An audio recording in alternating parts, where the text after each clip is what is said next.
Hello, this video will be on Nietzsche and the will to truth as he writes about in Beyond Good and Evil, specifically the first chapter. I will begin, however, with the preface. Nietzsche begins by calling out a certain group of philosophers who he will apply to basically everyone who has done philosophy before him, with good reason. He calls them the dogmatists. And of these dogmatists, he sees them as guilty of misunderstanding what a philosopher's goal is, misunderstanding what the will to truth is, and in turn creating conceptual inventions or philosophical inventions that Nietzsche sees as devoid of reality, devoid of meaning, and ultimately hollow or empty. Specifically, Nietzsche calls out the Vedantas of India, who Schopenhauer was very fond of. He also calls out Plato for conceiving of what he calls immemorial time or timelessness, the existence of forms outside of time, the existence of the soul outside of time, and the existence of the good itself or the truth itself, again, outside of time. For Plato, roughly speaking, an interpretation we can offer is that the truth is not attainable on Earth because the Earth is constantly changing, constantly moving and chaotic. Nature is very chaotic. Plato wants to seek the truth in the mind. The mind can reason using math. Math is pure compared to the Earth. One should reason through the mind to the eternal forms and then achieve them. Nietzsche takes issue with this because while it is seductive, it is not possible. For Nietzsche, nothing exists outside of time, and we thus need to reevaluate what it means to pursue truth philosophically. What happens, Nietzsche sees, since the philosophers have done such a bad job and have created such absurd notions, they have given birth to a reactionary crowd of anti-philosophers who think the philosophical pursuit is stupid, who are tired of airy, arrogant philosophers talking about things that don't make any sense, rightfully so, and as such, one is tempted to abandon philosophy altogether, abandon the will to truth altogether, and give up. Nietzsche is not a fan of either of these two groups. He is trying to remedy the situation. Nietzsche is a philosopher. He has a way of doing philosophy, and he wants us to consider doing philosophy the way he does as well. But now I am going to go on to the next section, or at least the beginning of part 1. Beyond Good and Evil. I want to highlight a specific section and read it for you. Right here. What really is this will to truth in us? In fact, we made a long halt at the question as to the origin of this will. A long halt means we haven't figured it out yet. We don't know what it means to will truth. What is truth? And Nietzsche thinks philosophers in general have been very wrong about the pursuit of truth for a very long time. Specifically, truth is conceptualized as something idealized and pure, something otherworldly or immaterial, transcendental, or atemporal, outside of time. Nietzsche is going to critique all of these conceptions of truth. So, okay, back to the quote. The question as to the origin of this will, until at last we come to an absolute standstill before a yet more fundamental question. We inquired about the value of this will, a pragmatic question. Why will truth at all? In the genealogy of morals, Nietzsche points out the particularly odd nature of the philosopher, and argues that to pursue truth is, in a sense, a very rare pursuit. It is very rare that anyone would actually want to pursue the truth to the degree that a philosopher does. So why do it at all? Why be a philosopher? What's the point? And this is the question of the value of the will to truth. This is where we're heading. This is the question that this section is going to be about. We want to ask ourselves, what is the value of the will to truth? Why should we seek truth? And he follows it up with another quote, which I will get now. Granted that we want the truth, why not rather untruth and uncertainty, even ignorance? The problem of the value of truth presented itself before us, or was it we who presented ourselves before the problem?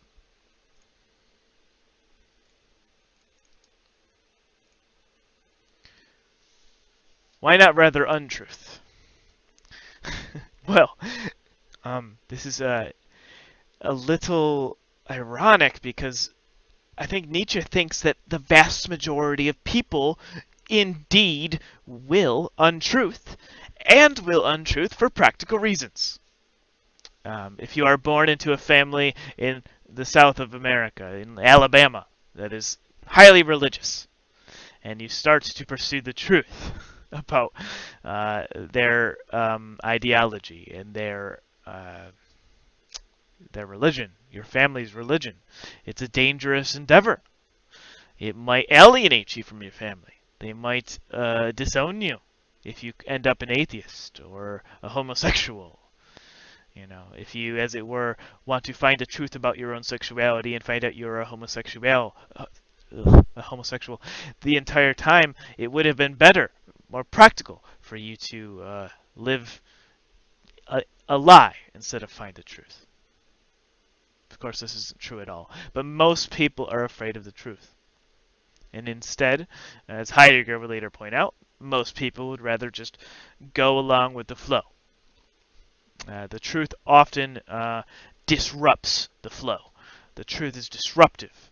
It is difficult to deal with, difficult to digest, difficult to incorporate into your life. So why pursue it at all? He doesn't tell us yet. Why not pursue uncertainty? Are there cases where we might pursue uncertainty? I think so. When we want to give a decision its due, we don't want to be hasty in deciding. A difficult decision that presents itself as uncertain, or that forces us to be uncertain, should remain uncertain until it solves itself. We should not be hasty to avoid the uncertainty due to our own discomfort or impatience. Is there any time where we might even pursue ignorance? Maybe. Maybe learning about climate change causes one to have anxiety attacks every time one opens a newspaper and reads an article about it. Or any time the day is exceptionally hot. One doesn't want to have children because of one's anxieties about the future. You know, one might be better off denying climate change psychologically, simply because the traumatic nature of the truth is too much. These are motivations to remain ignorant. And I think this is the reason why so many people choose to remain ignorant. One of the reasons. So the problem of the value of truth presented itself before us. Or was it we who presented ourselves before the problem? Of course, since this is Nietzsche, it's going to be the latter. It was we who presented ourselves before the problem. It was we who created the problem of the value of truth. We philosophers. We value truth. But why? We must keep reading. Now on to Aphorism 2. I will read. Nietzsche is here quoting a dogmatist, someone who has developed the philosophy of the canonical philosophers, Socrates, Plato, Aristotle, etc., Kant, Descartes, were in this line of thinking. These individuals are likely to say something like this. How could anything originate out of its opposite? For example, truth out of error.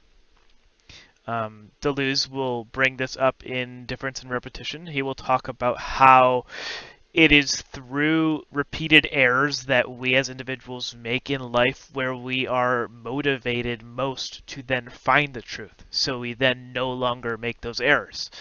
Um, it isn't necessarily the idea that will to truth came out of the will to error, but what happened was we lacked the will to truth. We committed many errors, and through the committing of the errors, we developed the will to truth, a respect for the truth, on behalf of the fact that learning from our errors allows us to avoid making errors in the future.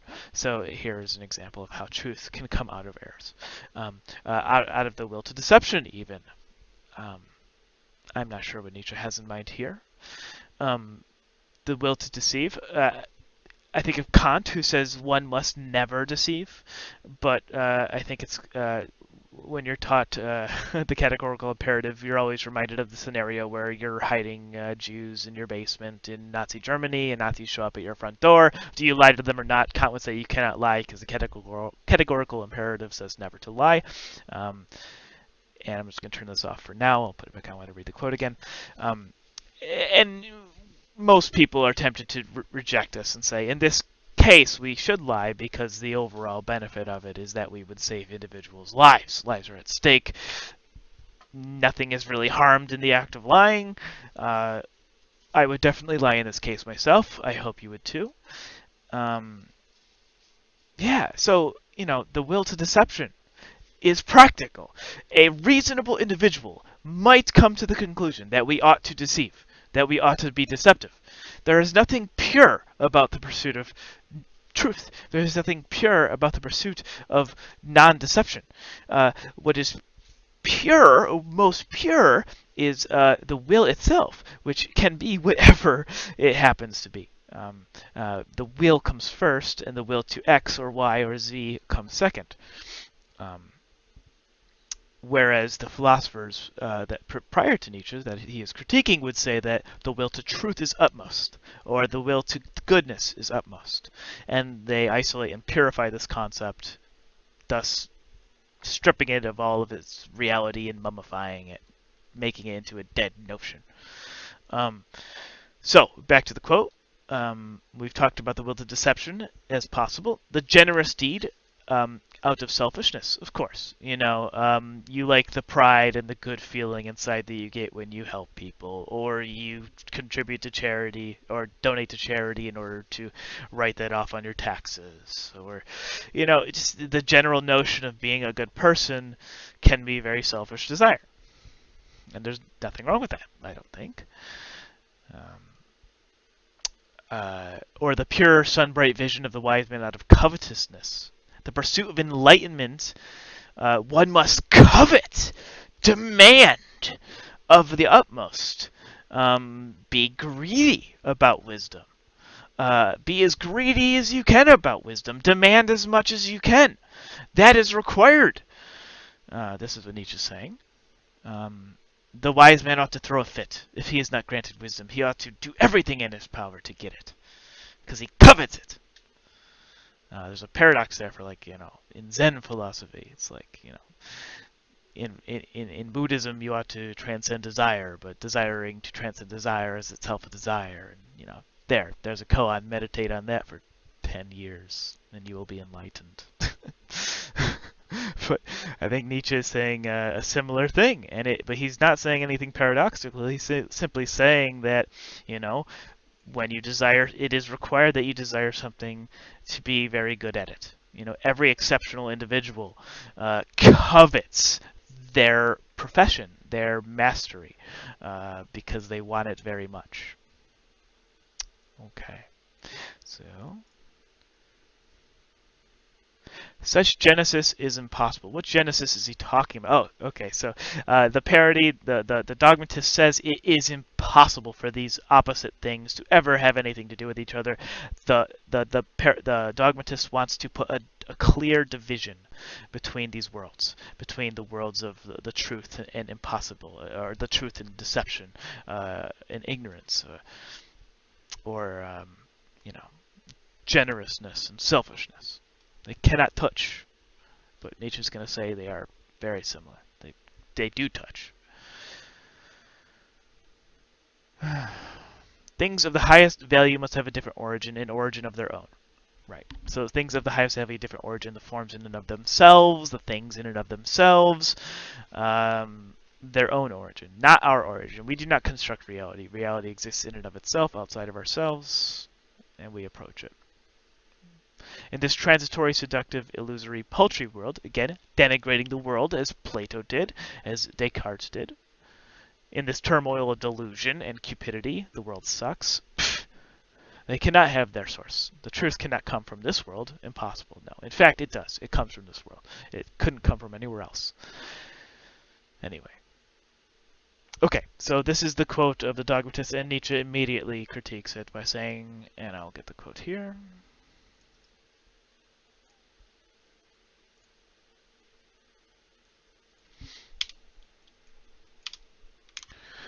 This mode of reasoning of the dogmatist discloses the typical prejudice by which metaphysicians of all times can be recognized. This mode of valuation is at the back of all their logical procedure. Through this belief of theirs, they exert themselves for their knowledge, for something that is in the end solemnly christened the truth. The fundamental belief of metaphysicians is the belief in the antithesis, the belief in antitheses of values.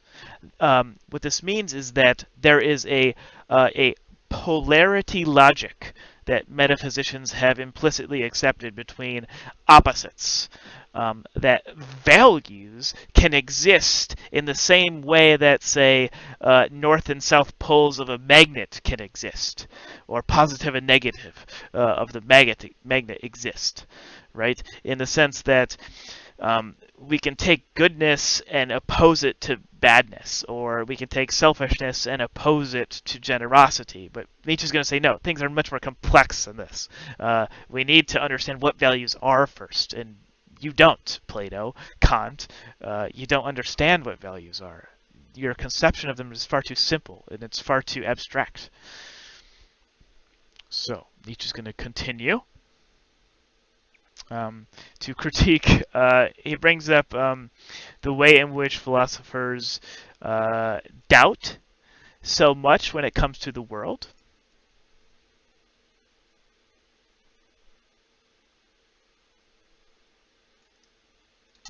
But they will not doubt their own philosophies that they publish, the abstract concepts that they invest so much of their hope in.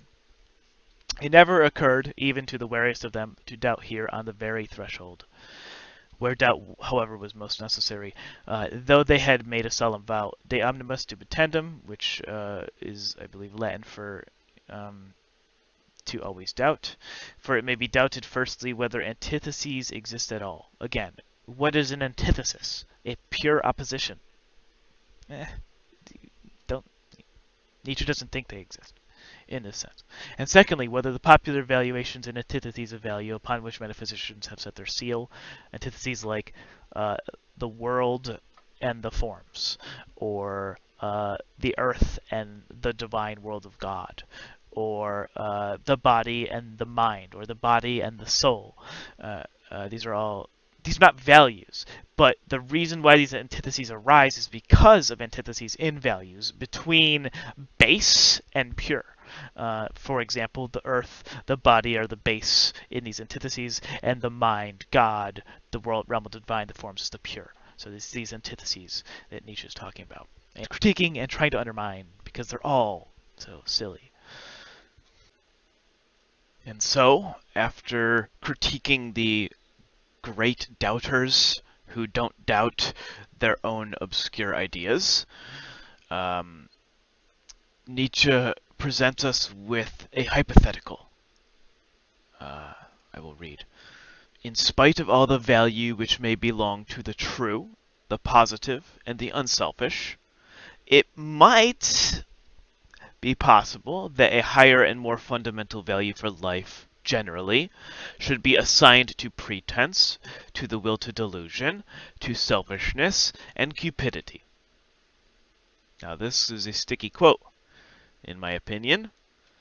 I personally don't want to consent right away that the will to pretense and delusion and selfishness and cupidity are higher values than the will to truth the will to positivity, the will to unselfishness. But I only think this because I personally think I have a much more nuanced understanding of the will to truth and the will to positivity and the will to unselfishness. Well, maybe not unselfishness, but I have a more nuanced understanding of these concepts than the philosophers that have, throughout canonical history of philosophy, used these ideas, the idea of the true or the good, the positive. So Nietzsche is saying we shouldn't even value truth if we're going to think of it in the way that Kant does. We wouldn't even value truth if we think of it in the way that Plato does, because their conception of the truth is so erroneous. I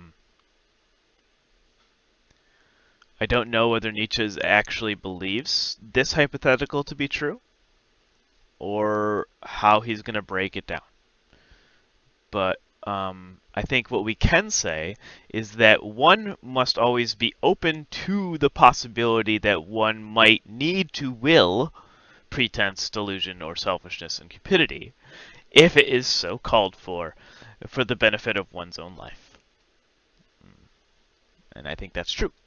So, in the case where a person authentically pursues, like a white lie as a form of delusion, or pursues acting as a form of pretense, artistic pretense.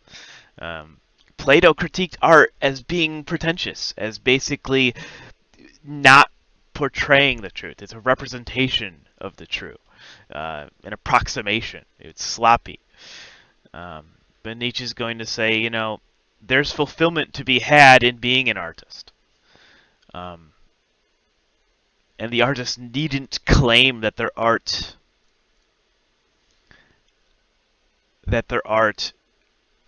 represents the true in the most obscure sense, because that's not what makes art valuable.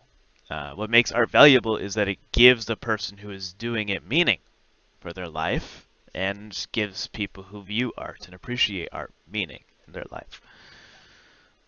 And so, let's keep going. It might even be possible that what constitutes the value of these good and respected things consists precisely in their being insidiously related, knotted, and crocheted to these evil and apparently opposed things. This is the thesis that has been in the background, that Nietzsche, I think, does believe in. He backs it up, I think so, over the course of this chapter, is that everything is connected.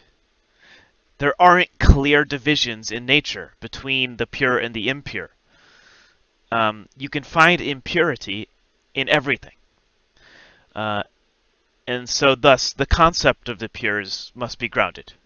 It must be an earthly concept and not an otherworldly concept. Okay.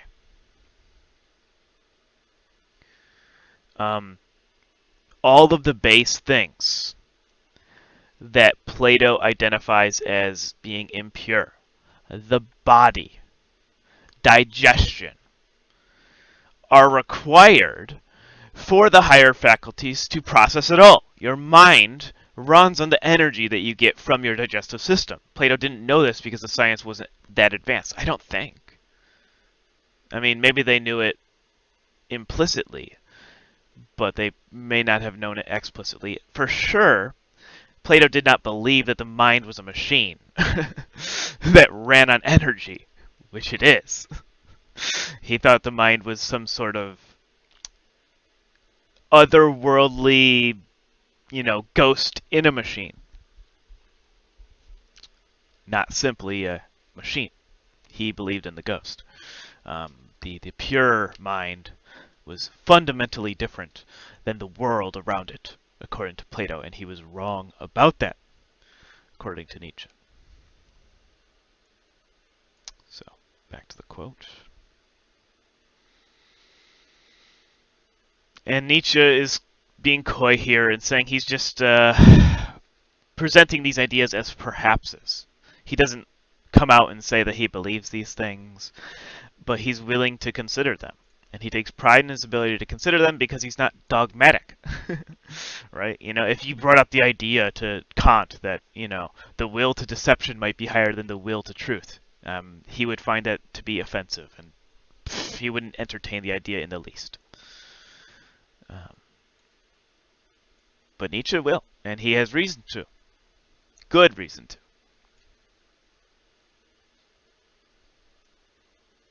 Okay. Who will entertain themselves with such perhaps as the philosophers of the future that Nietzsche hopes will come?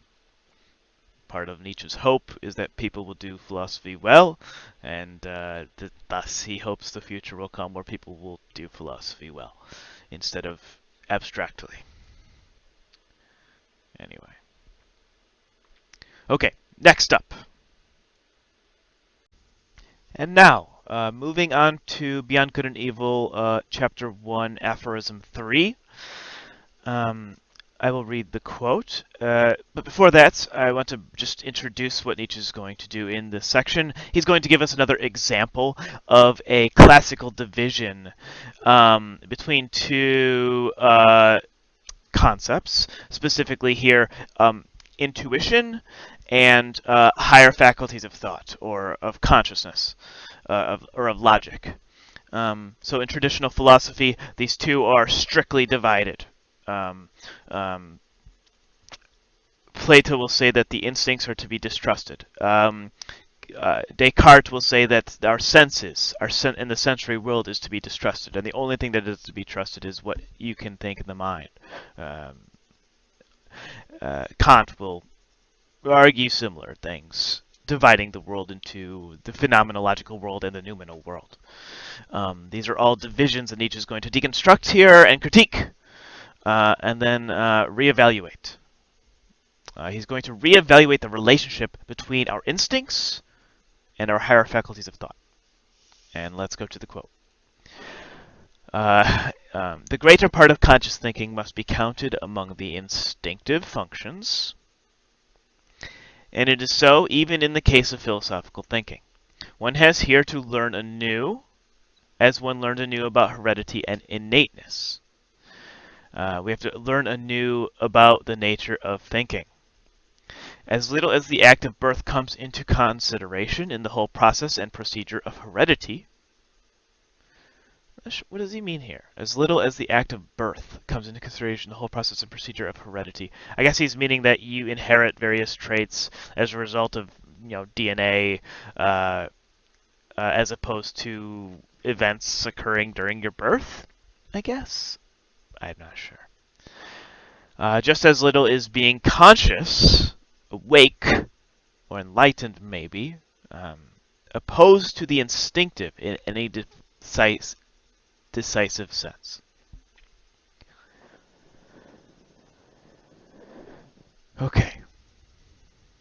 So, our conscious faculties are not opposed to our instincts in any decisive sense. The greater part of the conscious thinking of a philosopher is secretly influenced by his instincts. And Nietzsche doesn't want to make it so that our thought is not influenced by our instincts. He simply wants to make us aware of the ways in which our thought is or are. Our thoughts are influenced by our instincts, so that we can better understand what it means to think. So, our thoughts are forced into definite channels by our desires and our instincts. I will say that. I will go above and say that. And behind all logic and its seeming sovereignty of movement, there are valuations, or to speak more plainly, physiological demands for the maintenance of a definite mode of life. This reminds me of Wittgenstein's language games.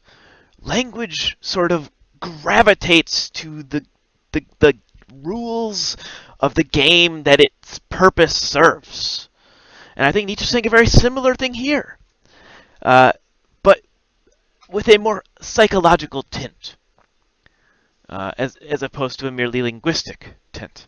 What Nietzsche's saying here is that we have values. When 2 + 2 = 4, we see it. There's something in us that values the fact that this makes sense. It makes sense, and we like that it makes sense. Mathematicians, namely. Um, let's think of a silly example of the roundness of the Earth. We are taught this in school, and for me, it was always very satisfying to know that the Earth is round because it's unintuitive and yet easy to understand as true. And yet, some people do not will this truth. They will the opposite. Delusion. Why? Is it because they have been insecure about their intelligence their whole life and want to position themselves as equals in a debate? And in doing so, elevate themselves, at least in their own minds, to the level of their opponent, who society continually tells them is smarter than them? I think so. Or it could be any number of reasons. Who knows? But regardless, our intellectual pursuits are driven by our desires, our instincts, our psychology and physiology. Why do we desire this or that? Why are philosophers so rare? Maybe it is such the case that the vast majority of philosophical thinking throughout time was so out of whack with our fundamental instincts regarding existence that no one wanted to do this type of philosophy except for the most snobby of individuals who were cushioned by their aristocratic economic status and their connections in the cities that they lived. And their bullshit philosophy was upheld by their status. Everyone hated them except for the in-group. And the in-group was the canonical philosophers. And their philosophies, as crap as they were merely held aloft by the fact that these canonical philosophers all got together and perpetuated each other's bullshit without critiquing it with any vigor. Ugh. No wonder Nietzsche despised German academics and German philosophy. He wanted out.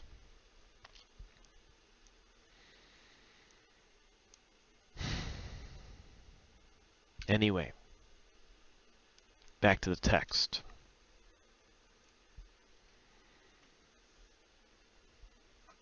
Behind all logic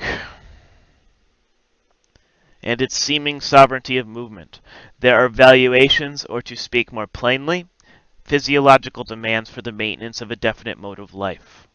For mathematicians, the mode of life with which they would like to perpetuate is a one of rigorous clarity, absolute proof, and understanding that is of the highest tier of rigor. For politicians, this cannot be said. The instincts and the physiological nature of a politician, I think, for whatever reason, and this is obvious, is going to be very different from that of a mathematician. And it isn't a matter of mere logic or language to bridge this divide. You can't just sit down a politician and a mathematician and have them consort through dialectic, and then all of a sudden the politician is going to emerge, just automatically transform into a philosopher. He's convinced. No, his physiology is going to resist it. He's going to resist the ideas, the way of thinking. Teaching philosophy is very difficult when you do it poorly. So let's do it well, and then it will be easier to digest. Make philosophy align with our instincts and values. Understand why we have the instincts and values that we have, what purpose these instincts and values hold, and then align the philosophy with them. Empower our instincts and our physiologies by our philosophy. Okay. Anyway. For example, that the certain is worth more than the uncertain. That illusion is less valuable than truth. Such valuations, in spite of their regulative importance for us, might notwithstanding be only superficial valuations. Superficial meaning we never really gave it much thought. We just always assumed that truth was better than untruth, is something a mathematician might say. And they would think it rightfully absurd to spend much time contemplating whether we ought to consider untruth and unclarity values whatsoever. But as a philosopher, we actually do derive some knowledge and insight from contemplating these things, because we're contemplating the meta nature of the ideas themselves, the values themselves. So thinking about hypotheticals helps us. Anyway, as may be necessary for the maintenance of beings such as ourselves. And he says this again, maintenance of beings such as ourselves. We are trying to we are a certain type of being. Nietzsche sees each individual as a certain type of being. Think of classes in an RPG. Okay? Right? It's not like gold, silver, bronze, the way Plato thought humanity could be divided. And in fact, Plato didn't even think humanity could be divided. The whole gold, silver, and bronze thing was a lie. Plato thought the truth was that we were all fundamentally equal in our minds, which is so fundamentally absurd that I cannot comprehend, like, how wrong that is. So anyway, when instead, we should see human beings as all being our own class. And even within this class, we have subclasses and subclasses and subclasses that individuate us in many different ways. And if we don't understand our differences, we will never understand our relations with others. So this is why philosophy is so important. It has to be rigorous. And it has to understand why we are different, not how we are the same. So, moving forward, we will consider this. The maintenance of beings such as ourselves, we need to understand what kind of being we are in order to live well. Right? If our RPG class is a healer and we keep running to the front lines in battle and trying to auto-attack the enemy to death, we will die quickly. We are not serving our own function well because we lack an understanding of who we are. It's like if you're trying to grow a plant and you don't give it sunlight and water. You don't understand what the plant is. Or if you're trying to grow mushrooms and you try to grow them in a very arid environment. Well, it's not going to work. If you're a certain type of individual and you read Kant every day, you're going to be miserable because Kant's stupid. And he's fooling you into believing all these things are worthwhile when they really frickin' aren't. Anyway.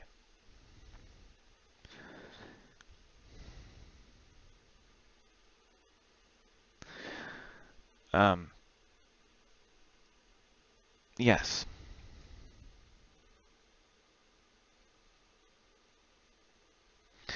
The last line says, supposing in effect that man is not just the measure of things.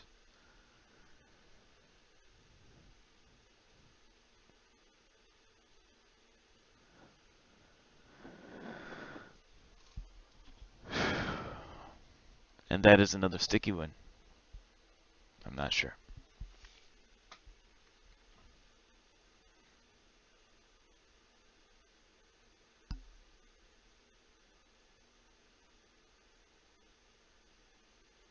I'll leave that one alone for now. And maybe the next time I read this book, I will understand it.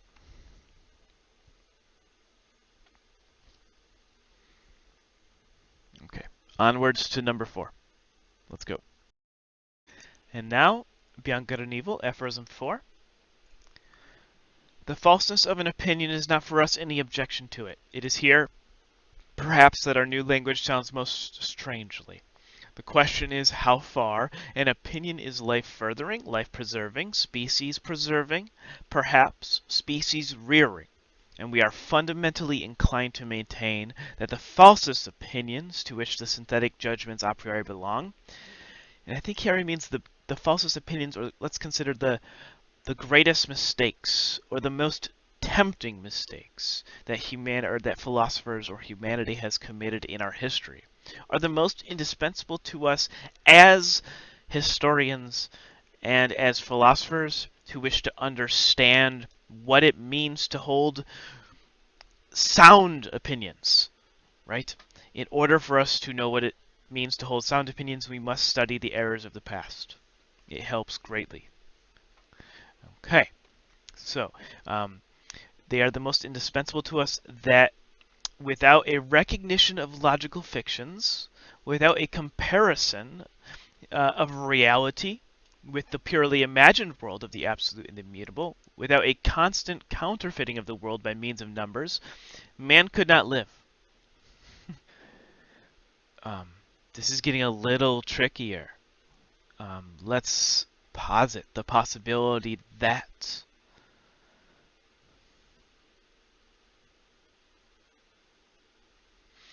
I think to simply say the truth is, in a certain sense, tautological and thus unimpressive. Very few people understand how often we sway from the truth. And so, in and through studying our greatest and most common mistakes as thinkers, philosophers, and individuals, we can never truly appreciate or develop better ways of thinking and studying. Okay, so I think this is one of the most tricky um, passages Nietzsche gives us, specifically because uh, he's saying so little here. So I'm going to try and fill in the blanks with what I think would allow this passage to make the most sense to me. And I'm going to begin here with a recognition of logical fictions. I'm sorry. Yes.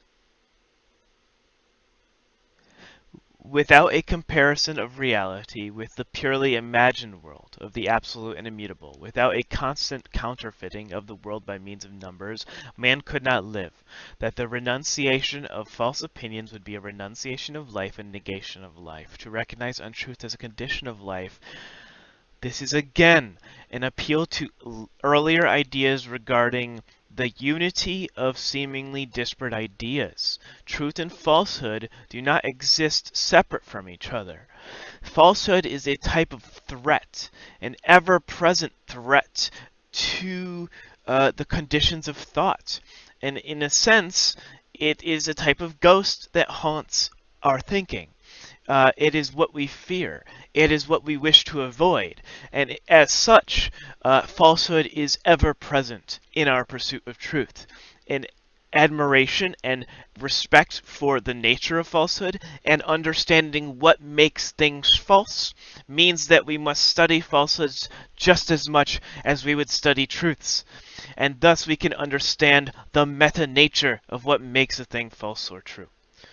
Okay, so for Nietzsche, as philosophers, we can never get rid of falsehoods because we are always learning, and the process of learning requires committing falsehoods, recognizing them as falsehoods, fixing them, and then moving forward, but meeting ever-presently more and more falsehoods. There is no final destination. The creative philosophical process must always get better and better, in my opinion. And so this is how it is done.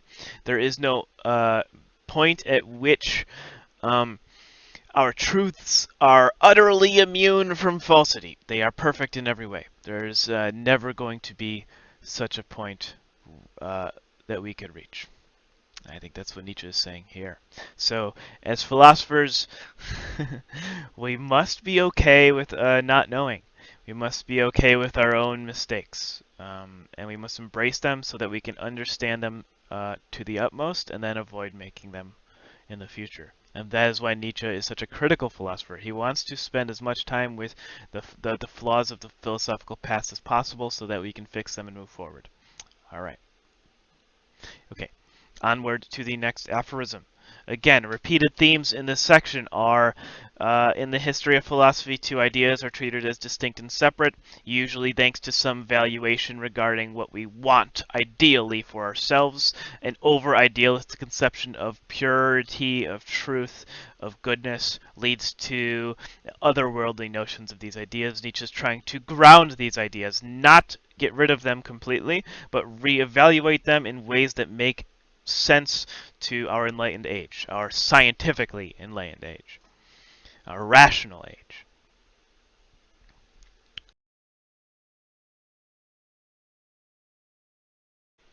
And now, Aphorism 5 starts. That which causes philosophers to be regarded half distrustfully and half mockingly is not the oft repeated discovery. How innocent they are, how often and easily they make mistakes and lose their way, in short, how childish and childlike they are, but that there is not enough honest dealing with them, whereas they all raise a loud and virtuous outcry when the problem of truthfulness is even hinted at in the remotest manner. Um, just not really anything important here. Nietzsche's saying that philosophers tend to be childlike, innocent, make a lot of mistakes, airy in nature. But that's not the reason why they should be regarded distrustfully. But instead, they all pose as though their real opinions had been discovered and attained through the self-evolving of a cold, pure, divinely indifferent dialectic, in contrast to all sorts of mystics who, fairer and foolisher or more foolish, talk of inspiration, whereas in fact a prejudiced proposition, idea, or suggestion, which is generally their heart's desire, abstracted and refined, is defended by them with arguments sought out after the event. So, um, this type of philosopher wishes that they were reasoning objectively, coldly, calculatedly, such that the reason alone itself were guiding their thoughts. Nietzsche is skeptical about this and instead suggests that it is the reason which comes in accordance with our desires. Hume, I think it was, who said reason is and always ought to be the slave of the passions or the desires. And I think Nietzsche's here agreeing with Hume on that. Okay. And moving forward.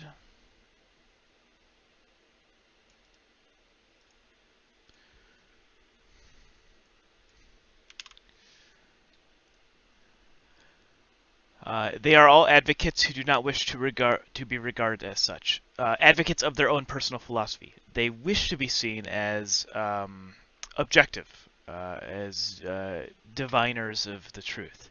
But what they're really doing is advocating for a certain way of life, a certain way of living, and they have to sell it.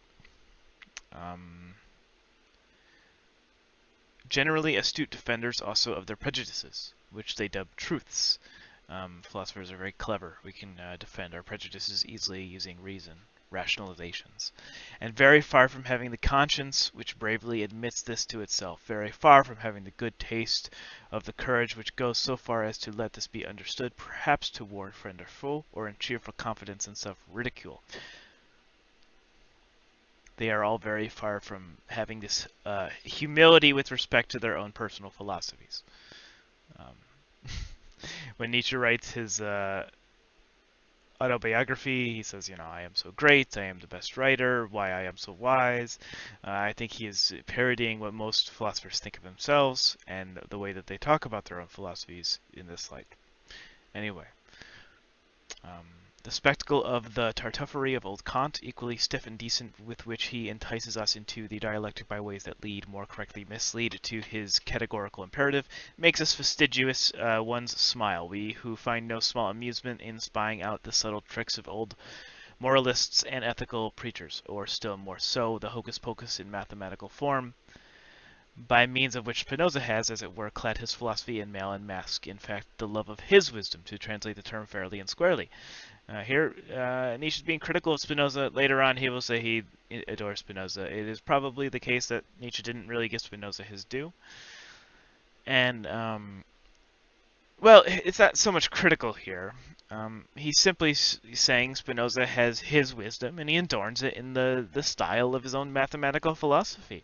I don't think Spinoza is as portentous as Nietzsche is accusing him to be here. There's nothing wrong with using math. I think Spinoza is an excellent philosopher, and Spinoza doesn't commit many of the flaws of abstract notions that a lot of the philosophers Nietzsche takes issue with commit. Okay.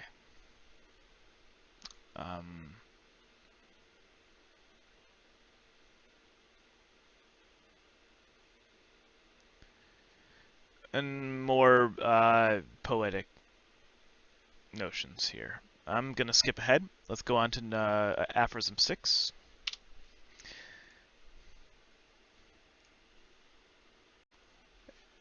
Aphorism 6 starts with one of the most famous quotes of Nietzsche, and we have been slowly building up to this realization. And Nietzsche says, finally, it has gradually become clear to me that what every great philosophy up till now has consisted of, namely the confession of its originator. A very unique and personal thing. That's what philosophy is. And this is not a bad thing. But Nietzsche is frustrated because no one seems to understand that this is what philosophy is. That philosophy is exceptionally personal and originates out of the individual's own unique nature. So the confession of its originator and a species of involuntary and unconscious autobiography. An extension of the desires and the will of the individual extend outwards into the language and the system of the philosopher. And moreover, that the moral or immoral purpose in every philosophy has constituted the true vital germ out of which the entire plant has always grown. That's a big one. That philosophers seek moral purposes. Indeed, to understand how the abstrusest metaphysical assertions of a philosopher have been arrived at, it is always well and wise to first ask, what morality do they aim at? So, the coldest of metaphysicians have failed to strip their philosophy of moral presumptions and have not done justice to their own hidden moral presumptions. So, accordingly, I do not believe that one impulse to knowledge is the former of philosophy. I do not believe that an impulse to knowledge is the father of philosophy, but that another impulse, here as elsewhere, has only made us use of knowledge and mistaken knowledge as an instrument.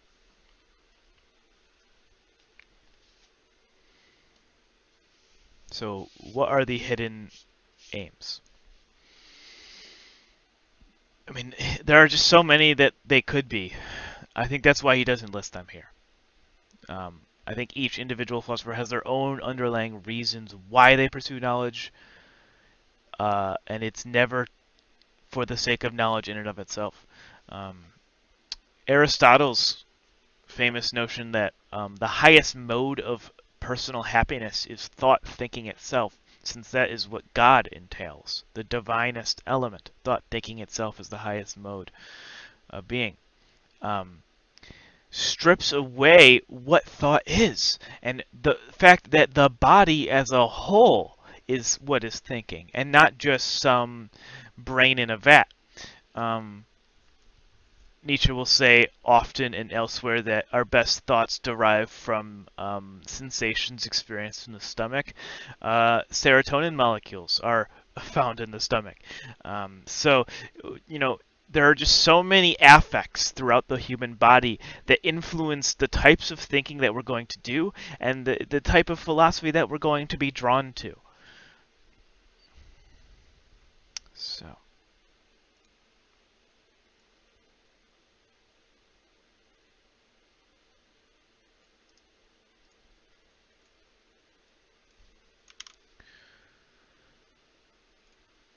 Whoever considers the fundamental impulses of man with a view to determining how far they may have here acted as inspiring genii, or genie, I think it's the plural for genie, right? Or as demons and kobolds. The fundamental impulses of man have created ghost-like demons and genies that represent them, animate them. We'll find that they have all practiced philosophy at one time or another, and that each one of them would have been only too glad to look upon itself as the ultimate end of existence and the legitimate lord over all the other impulses. For every impulse is imperious, and as such attempts to philosophize. To be sure, in the case of philosophers, in the case of really scientific men, it may be otherwise better, if you will. So, the philosophy always serves the man or the woman, the individual. It's an extension of the individual. Every impulse for anything demands a philosophy. If I have an impulse to eat, I immediately start theorizing about the best way I'm going to acquire food. If I have the impulse to make love, I immediately start theorizing about the best go about making this happen. This is philosophy, because we're seeking out patterns and knowledge that will allow us to achieve our ends. Every impulse invites philosophy. And every impulse creates its own philosophy.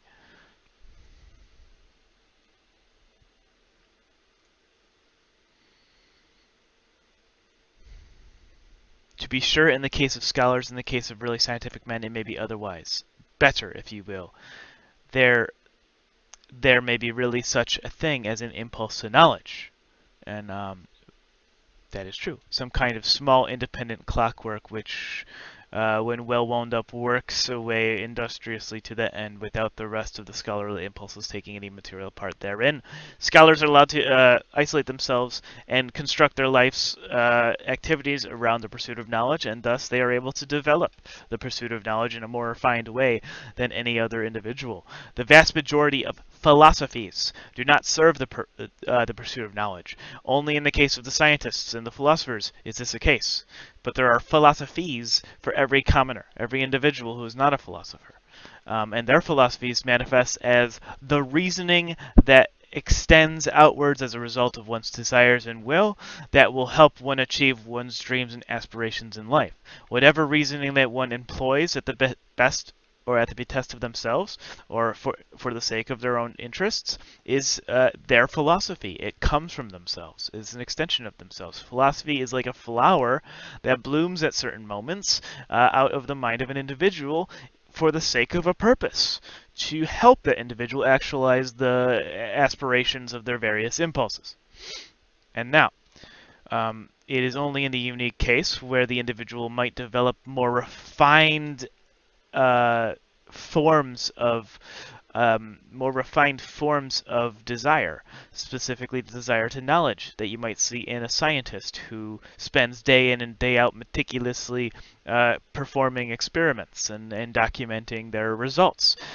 Such a unique and refined pursuit is the extension of years and years of a desire for knowledge growing and evolving for this individual's sake. Okay. All right.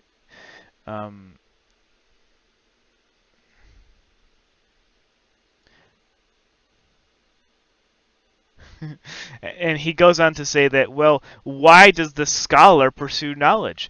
Their pursuit of knowledge might be quite real, but it isn't pure. And again, he's going to remind us this with the following quote that ends Aphorism 6 here. Let's see this. The actual interests of the scholar, therefore, are generally in quite another direction. In the family, perhaps, or in money-making, or in politics, or in status, or in whatever. It is, in fact, almost indifferent at what point of research his little machine is placed. Whether they study biology or physics or science, what matters instead is simply that they perform their tasks meticulously and for the sake of their overarching goals regarding their own individual happiness. Family, money-making, politics are for their modes of happiness. The pursuit of knowledge, being their vocation, is a mere means to these external values. This is basic Aristotelian logic applied in a new way, I think. Or at least Nietzsche thinks it's original way of applying this type of logic, which is to say that the fundamental pursuit of knowledge here is not pure, and it is not in and of itself. It is for external purposes. It is in fact almost indifferent at what point of research his little machine is placed, and whether the hopeful young worker becomes a good philologist, a mushroom specialist, or a chemist. Mushroom specialist. He is not characterized by becoming this or that. In the philosopher, on the contrary, there is absolutely nothing impersonal. Okay, so what he's saying here is that a scientist, the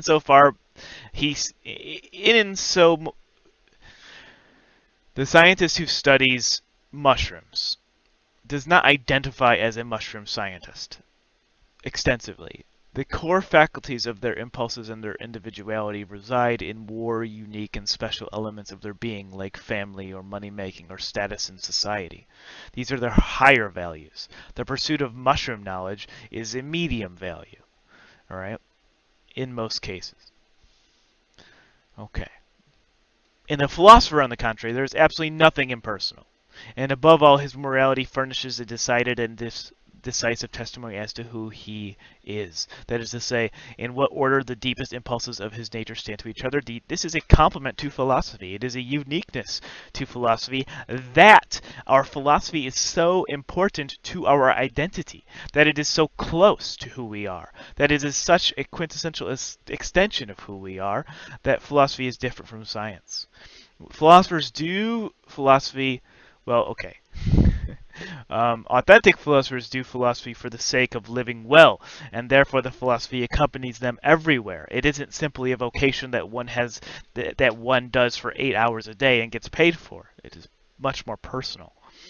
Um,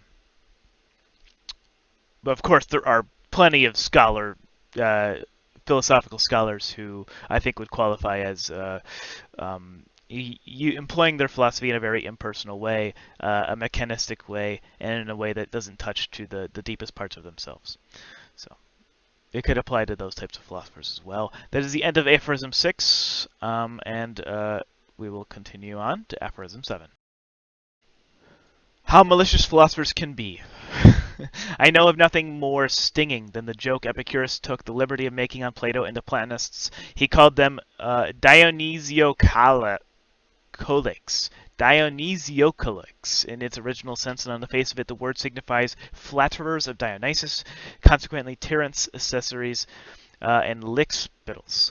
Besides this, however, it is as much as to say they are all actors. There is nothing genuine about them. For Dionysiocalax was a popular name for an actor, and the latter is really the malignant reproach that Epicurus cast upon Plato. He was annoyed by the grandiose manner, the mise en scene style of which Plato and his scholars were masters, of which Epicurus was not a master.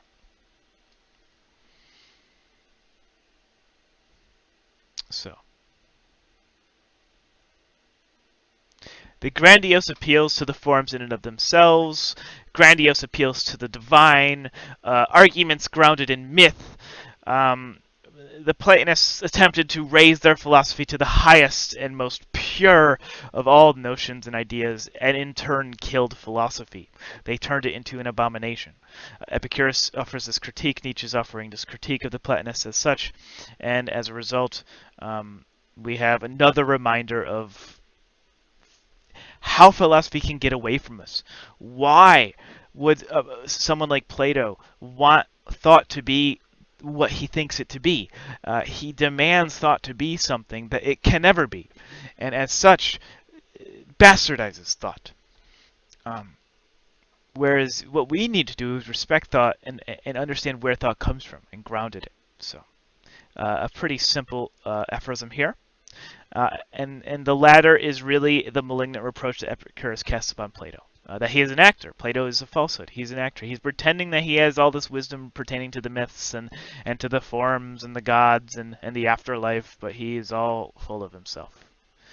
He was annoyed by the grandiose manner of the mise en scene style, which Plato and his scholars were masters of, which Epicurus was not a master, which is a compliment. It is good to not be a master of such phony philosophy. He, the old school teacher of Samos, who sat concealed in his little garden in Athens. This is Epicurus. He lived in a garden. He was a hedonist, the founder of hedonism. He lived his life in accordance with this philosophy. Plato was the academic scholar who constructed academia, the first school of thought. But Epicurus wanted to live his life well in his garden with his friends in accordance with this hedonistic philosophy. So he, the old school teacher, he wrote 300 books accordingly. We don't have them. We have some of them, but we don't have them. Perhaps out of rage and ambitious envy of Plato? Maybe. Who knows? Greece took 100 years to find out who the garden god Epicurus really was. Did she ever find out? This reminds me a lot of Schopenhauer and Hegel, right? So Nietzsche thought Hegel was a complete, well, the scholarship on Nietzsche's relationship to Hegel is a little ambiguous. Nietzsche doesn't say much about Hegel. I'll just leave it at that. But we do know that Nietzsche was fond of Schopenhauer, and we also know that Schopenhauer despised Hegel and had a similar relationship, wrote a bunch, and was not recognized by it. An unrecognized philosopher, because there's something more appealing, it seems, to the philosophies of Plato and the philosophies of Hegel than there is to the philosophies of Epicurus and the philosophies of Schopenhauer, despite them being more grounded. So, what is popular isn't necessarily what is the best philosophy here. So, Nietzsche is saying that Epicurus, a grounded philosopher, a philosopher who lived well, was never truly known, whereas Plato was the more popular philosopher and yet spun all these webs of nonsense. A nice and short aphorism there. Let's go on to aphorism number 8, another short one.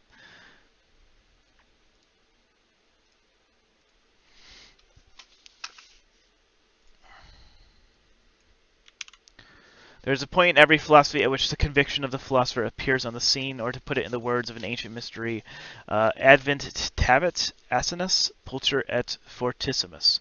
And this translates to the ass has arrived, beautiful and most brave. Derrida his project is very similar here.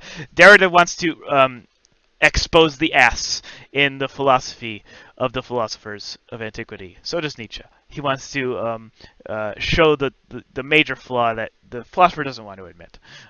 The ghost in the text, the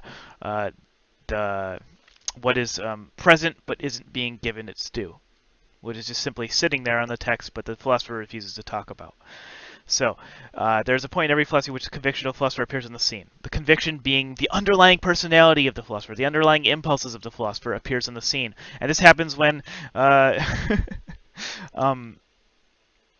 Socrates says something like, it is better to, the unexamined life is not worth living, right? That is his, I would argue, one of Socrates' most fundamental instincts, that he believes something along the lines of inquiry or examination is fundamentally valuable to him. He wants to do this. Why does Socrates want to inquire? I don't think we can really answer that question. We can certainly speculate. He answers it for us. What does Socrates say? What is the reason? He says, he went to the oracle at Delphi, and the oracle at Delphi said he was the wisest among them, yet he knew nothing. So he could only conclude that it must be because he knew nothing that he was the wisest. But this isn't a philosophical answer to the question why he philosophizes. He basically says, because the god told me to. That's not an authentic answer. So Socrates, why do you philosophize? Well, he wants to live in accordance with the way the gods live. You can see this in the Phaedrus, right? Where, yes, the Phaedrus, where the ascension of the soul on the chariot to the heavens is the pursuit of the philosopher. The philosopher is one ascending to the pure forms. And so, who's talking here? Socrates, Plato, we don't really know. But what we have here is some sort of rationalization as to why Socrates inquires as much as he does, because he thinks he's approaching the divine. Does he really believe this to be true? Where did he get this notion from? Or is he simply working backwards from other instincts that are going on and getting him to debate, and then he's reasoning about his instincts to debate by appealing to this myth? I think Socrates would say the latter is, or I think Nietzsche would say the latter is more likely. And I'm going to say the latter is more likely as well.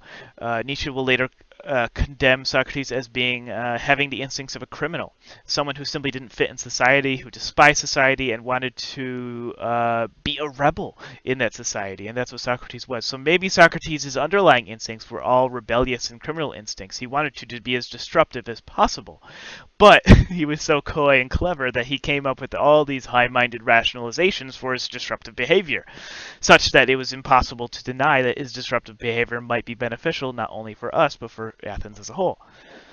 So, the complexities of philosophy here is born out of the mud and the dirt of our impulses and instincts. Purer things can be born, but we must be careful and be accurate in how we evaluate these pure notions. So, allow the S to exist. Every philosophy has S's and mistakes within it. Embrace it.